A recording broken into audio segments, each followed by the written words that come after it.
Doutor Evandro, como é que está o seu trabalho na Secretaria de Gestão Social? É um prazer estar participando do programa de vocês. Dizer que o nosso trabalho, a gente está com um trabalho muito forte, muito sério na Secretaria de Trabalho e Desenvolvimento Social. Temos lá 375 milhões a aplicar e a serem aplicados no decorrer desse ano de 2011 nas diversas áreas, na área do trabalho, área social, área de segurança alimentar. E estamos trabalhando para tentar melhorar os índices sociais do Estado do Ceará. Temos também um eixo muito importante da nossa secretaria, que é a parte do trabalho, que é a área da capacitação, do treinamento.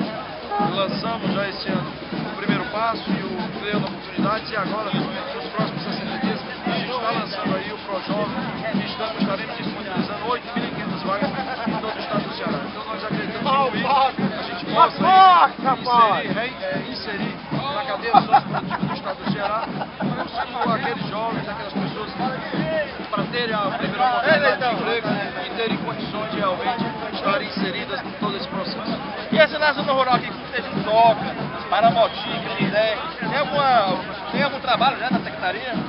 Temos trabalho, não só esses projetos, como também o projeto de inclusão produtiva, onde esse projeto de inclusão produtiva é relacionado à questão de ovinos e caprinos, a gente capacitar técnicos nessa área, comprar cabeças nesse segmento, para depois as pessoas que realmente investirem serem capacitadas e depois comercializarem esses produtos. Então, nós também temos esse projeto, que é um projeto de inclusão, e estamos inclusive conversando com o prefeito aqui de Tejuçuoca para que ele implante e ele comece a mobilizar essas pessoas. Secretário, o prefeito Adilado Prado tem um trabalho muito bom na geração de empregos aqui no município, né?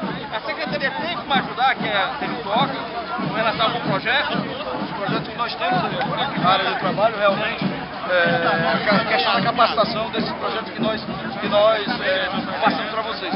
Mas além desse, na nossa secretaria, em outras secretarias, tem vários projetos que podem ser implantados aqui. Muito obrigado aí, TV Paramotim.